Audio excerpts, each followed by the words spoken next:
What up, my people? Back at it again, man. Today, we're about to do a little something different, man. You ever wonder, like, where some of these Hollywood stars is at? You ever see a show and you be like, hey, I wonder what happened to that person? Well, today we're about to find out what happened to a couple of these celebrities, man.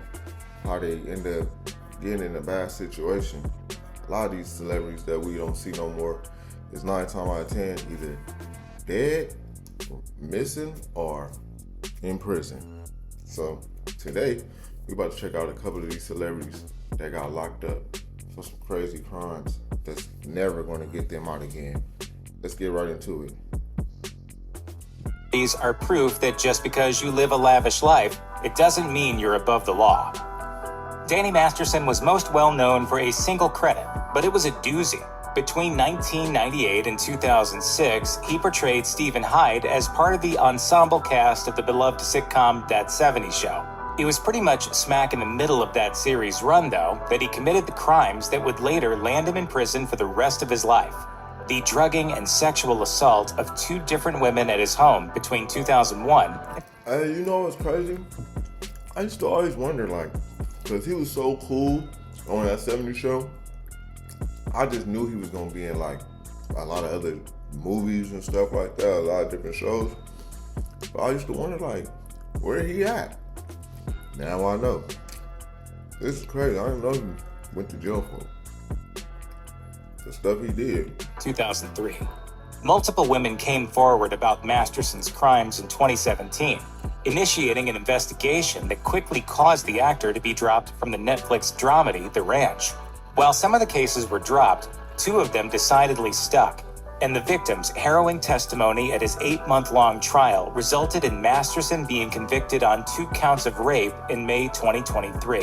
What this has done to their lives and how this has disrupted them and stolen their joy, we're very emotional.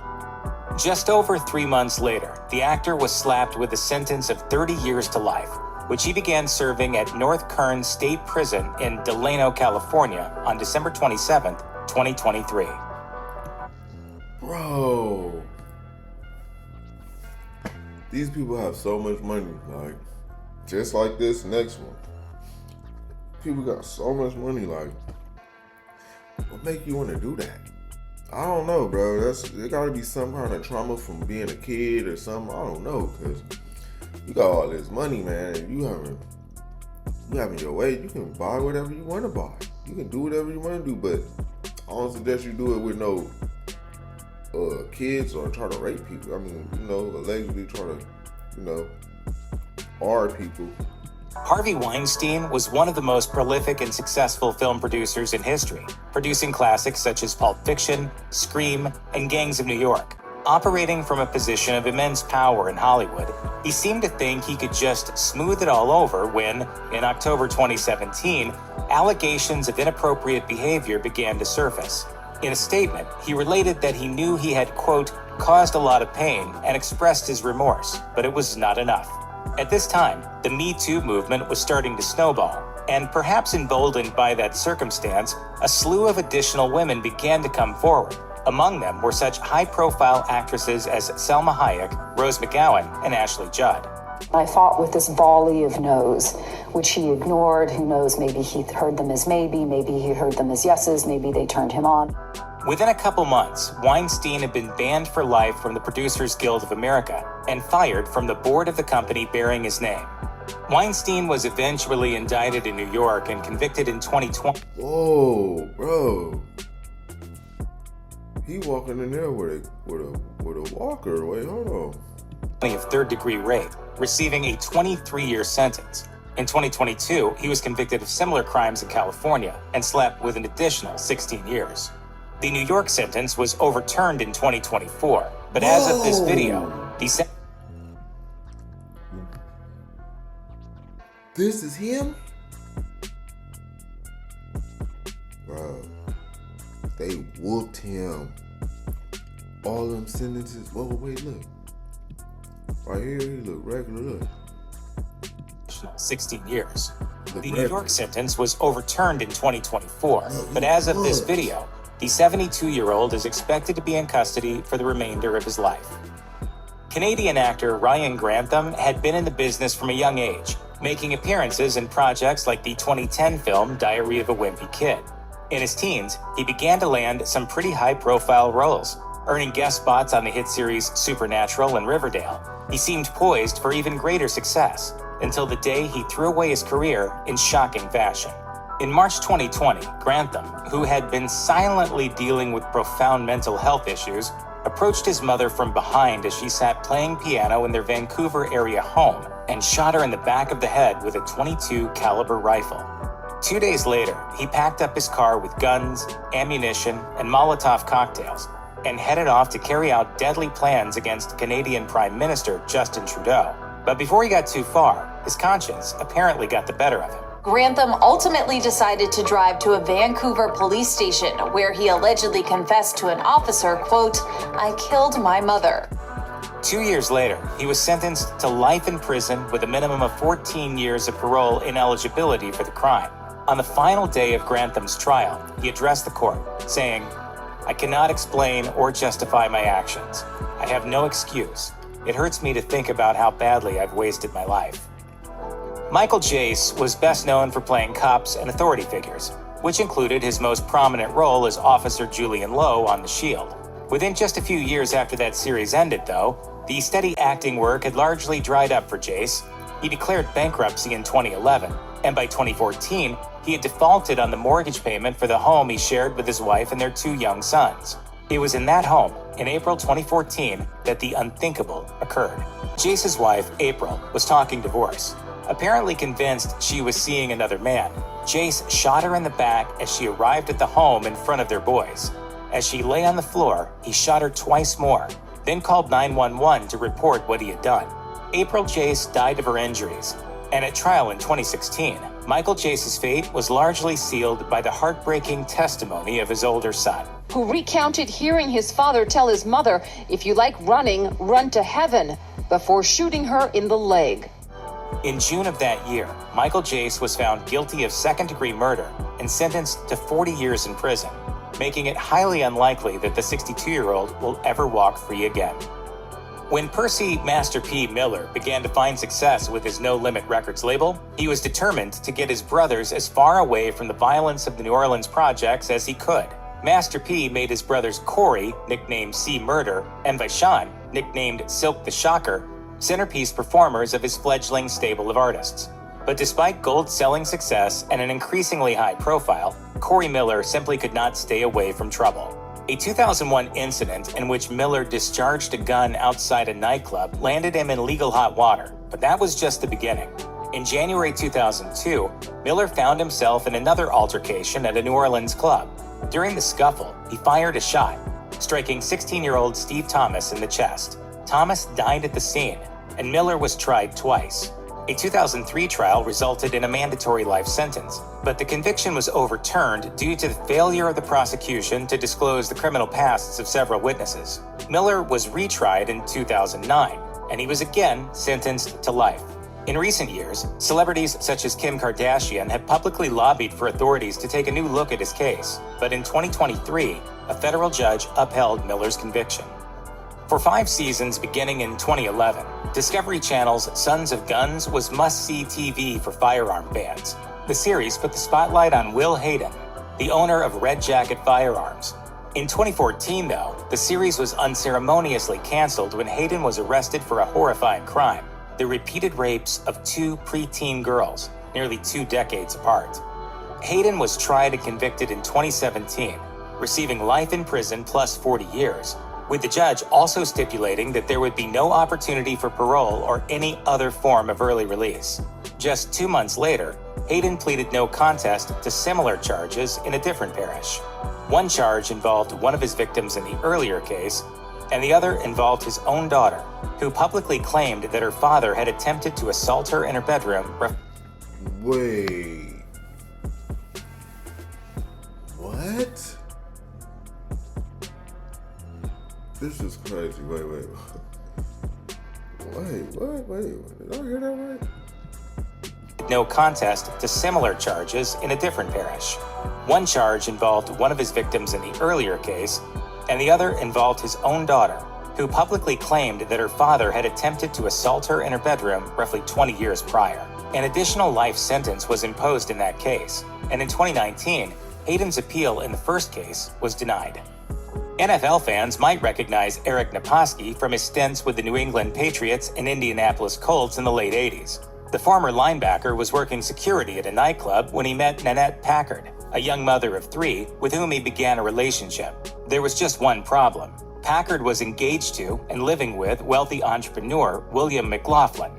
Packard had previously been convicted of writing bad checks in McLaughlin's name, and after becoming involved with Naposki, authorities say she hatched another plot to kill her fiancé, collect insurance money, and live rent-free in his lavish beach house, as stipulated in his will. In December 1994, Naposki used a key left for him by Packard to enter the beach house and shoot McLaughlin to death in his kitchen.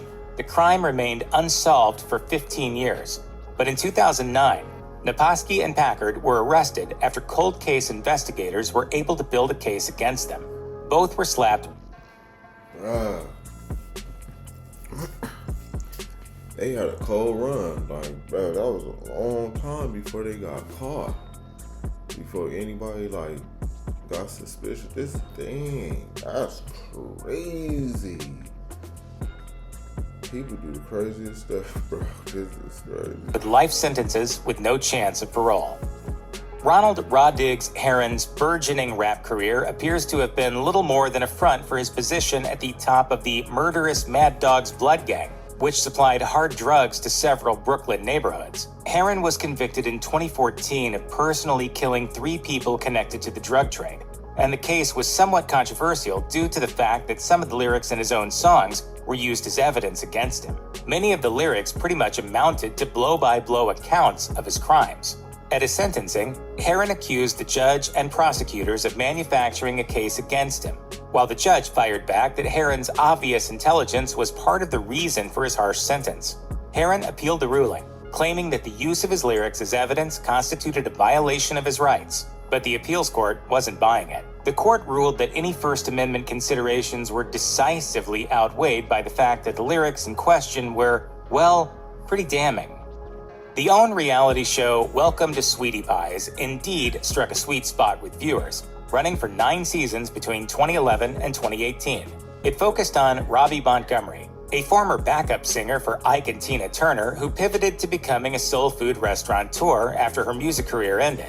A couple of years before the series ended, Montgomery's 21-year-old grandson, Andre Montgomery Jr., was tragically killed in a shooting in St. Louis. The real tragedy, though, was yet to be known.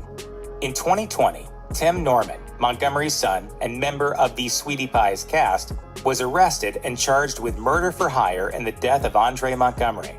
The reason for the crime was simple.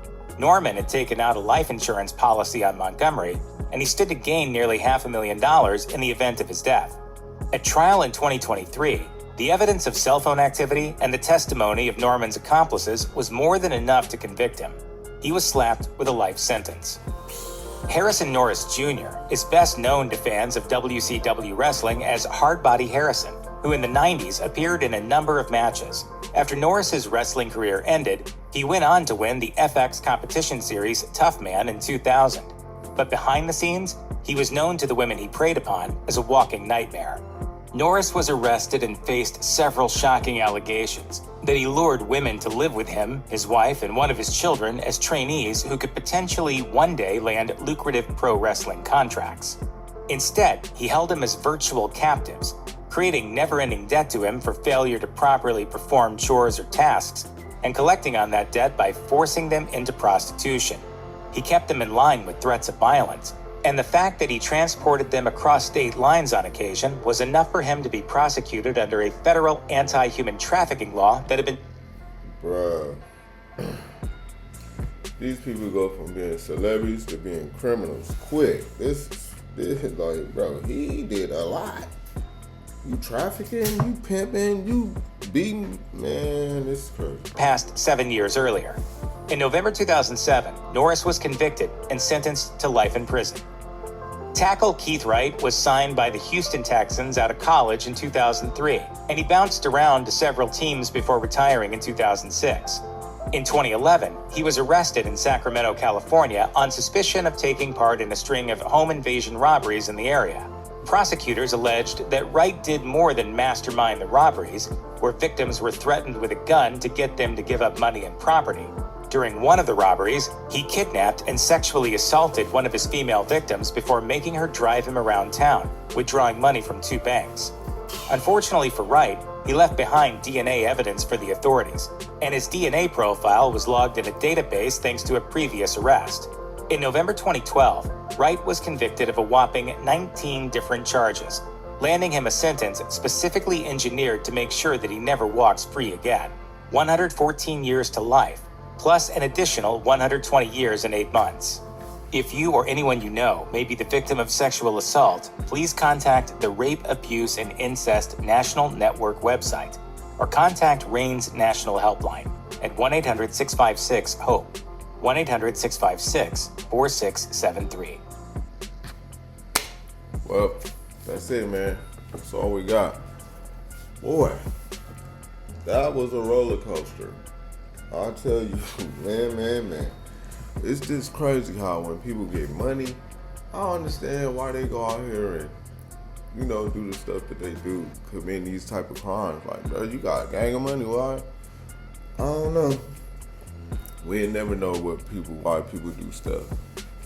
But a couple of these stories is crazy. Like the football player, he got 104 years plus 120 years and some months. Like after that, like you're never getting out. And then Stevie, what was his name? Weinstein, whatever his name is, Harvey Weinstein. Bro, he looking terrible. Like, when you commit crimes like the crimes that they committing, the ghosts is hunting them and all that, especially him. He old too, whooping him. That time whooping him. But yeah, man, if y'all got some other videos, something that y'all want to send me, y'all want to recommend me or something, leave it in the comment spot or send me a message or whatever the case may be. We out of here, man. This world is going crazy.